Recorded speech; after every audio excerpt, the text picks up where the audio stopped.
Iran యుద్ధం effect commercial gas సిలిండర్లపై పడింది. Commercial gas cylinder ధర మరోసారి భారీగా పెరిగింది.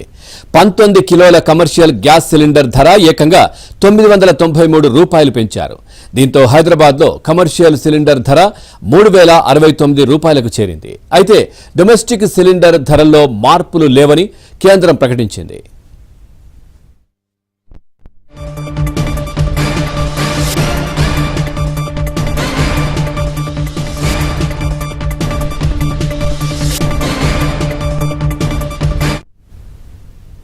ఇక ఇవాటి నుంచే పెంచిన ధర అమల్లోకి వచ్చింది.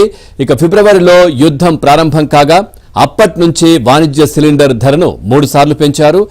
ఇక మార్చిలో 144 రూపాయలు, ఏప్రిల్ 1న 195 రూపాయలు, ఇప్పుడు ఏకంగా 993 రూపాయలు పెరిగింది. దీంతో ఒక్క వాణిజ్య సిలిండర్ ధర 3000 రూపాయలు దాటింది.